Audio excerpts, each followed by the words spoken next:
अहिल्यानगर शहरात एमडी रॅकेटचा विस्तार उघड करत पोलिसांनी आणखी तिघांना अटक केली आहे। नगरमध्ये 150 ग्रॅम मेफेड्रॉन अर्थात एमडी जप्त झालेल्या प्रकरणी तोफखाना पोलिसांनी आणखी तिघांना अटक केली आहे। या तिघांचा मुकुंदनगरसह शहरातील विविध भागात ड्रग्ज विक्री करण्यात सहभाग असल्याचं प्राथमिक तपासात निष्पन्न झालंय। न्यायालयाने तीनही संशयित आरोपींना 24 जुलैपर्यंत कोठडी सुनावली असून या प्रकरणातील मुख्य सूत्रधार आणि ड्रग्ज पुरवठ्याची संपूर्ण साखळी उघड करण्याचं मोठं आव्हान पोलिसांसमोर आहे।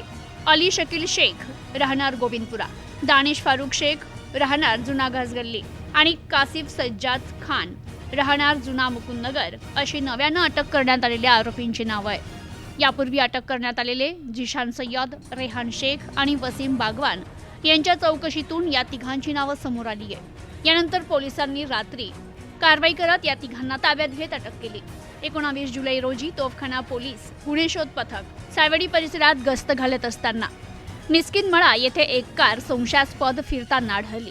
पोलिसांनी वाहन अडवण्याचा प्रयत्न केला असता 2 जण घटना ठिकाणावरून पसार झाले, तर जिशान सय्यद, रेहान शेख आणि वसीम बागवान यांना पोलिसांनी ताब्यात घेतलं। वाहनाची झडती घेतली असता त्यात 150 ग्रॅम मेफेड्रॉन अर्थात एमडी हा अंमली पदार्थ जप्त करण्यात आला। याशिवाय पिस्तुलासारखे दिसणारे लायटर, एअरगन, मास्क, कटावणी आणि दरोड्यासाठी वापरता येईल असं साहित्यही पोलिसांनी हस्तगत केलं। मंगळवारी संशयित आरोपींना न्यायालयासमोर हजर करण्यात आलं। ड्रग्जचा मूळ पुरवठादार कोण, शहरात ड्रग्जचा साठा कुठून आणला जातो, या रॅकेटमध्ये आणखी कोणाचा सहभाग आहे, तसेच पसार झालेल्या जमीर निसार शेख आणि इतर संशयितांचा शोध घेण्यासाठी पोलिसांनी आरोपींना पोलीस कोठडीची मागणी केली।